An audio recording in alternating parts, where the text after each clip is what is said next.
الحمد لله الذي خلقنا في بطون أمهاتنا خلقا من بعد خلق في ظلمات ثلاث، وجعل الجنة تحت أقدام الأمهات، والصلاة والسلام على صاحب الخلق والصفات وعلى أزواجه الطيبات. أما بعد، فأعوذ بالله من الشيطان الرجيم. بسم الله الرحمن الرحيم. ووصينا الإنسان بوالديه إحسانا. وقال النبي صلى الله عليه وسلم: الجنة تحت أقدام الأمهات، أو كما قال عليه الصلاة والسلام.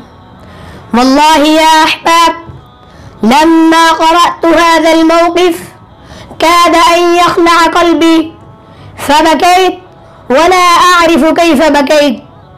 أحبتي في الله، يروي شاب قصة حياته مع أمه، يقول: كانت لأمي عين واحدة وقد كرهتها لأنها كانت تسبب لي الإحراج، وكانت تعمل طاحية أي طباخة في المدرسة التي أتعلم فيها.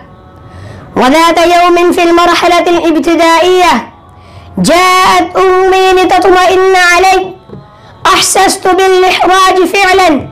كيف فعلت هذا بي؟ تجاهلتها ورميتها بنظرة مليئة بالكره. وقال أحد التلامذة وهو يسخر مني: أمك بعين واحدة، أمك بعين واحدة. يقول: وحينها تمنيت أن أدفن نفسي وأن تختفي أمي من حياتي. وفي اليوم التالي واجهتها: لم لا تموتين؟ لقد جعلت مني أضحوكة.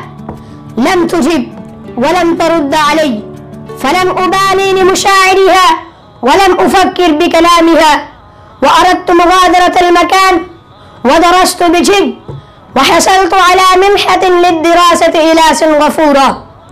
وفعلا ذهبت إلى هناك ودرست، ثم تزوجت واشتريت بيتا وأنجبت أطفالا، وكنت مرتاحا في حياتي. وذات يوم جاءت أمي لزيارتي، ولم تكن قد رأتني منذ سنوات، ولم ترى أحفادها أبدا.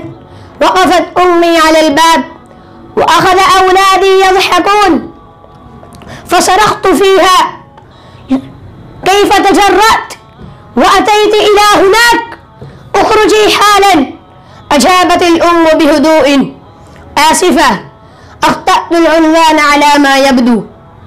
وذات يوم وصلتني رسالة من المدرسة التي كنت أتعلم فيها تدعوني لجمع الشمل العائلي، وكذبت على زوجتي وأخبرتها أنني سوف أذهب إلى رحلة العمل بعد الاجتماع.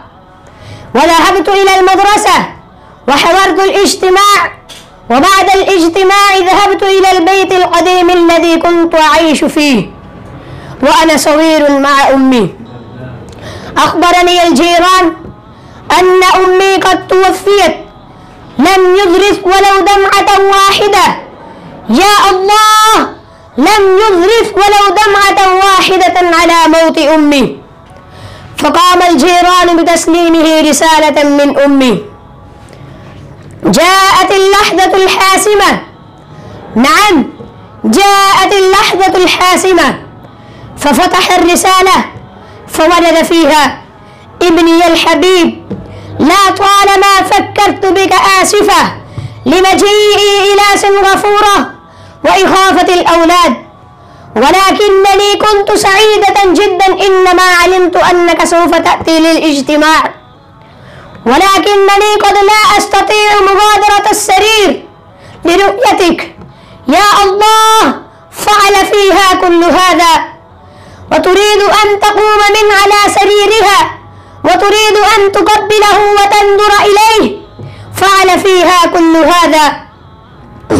وكان يسخر منها: آسفة، هل تعلم يا بني، لقد تعرضت أنت لحادث عندما كنت صغيرا، وقد فقدت عينك ولذا أعطيتك عيني، وكأي أم لم أستطع أن أتركك تكبر بعين واحدة، ولذا أعطيتك عين يا الله، ولذا أعطيتك عين. وكان يسخر منها آسفة، فوجد في آخر الرسالة مع حب أمه. أرأيتم قمة العقوق؟ أرأيتم قمة العقوق؟ أحبتي في الله، هذا وجزاكم الله خيرا، والسلام عليكم ورحمة الله وبركاته.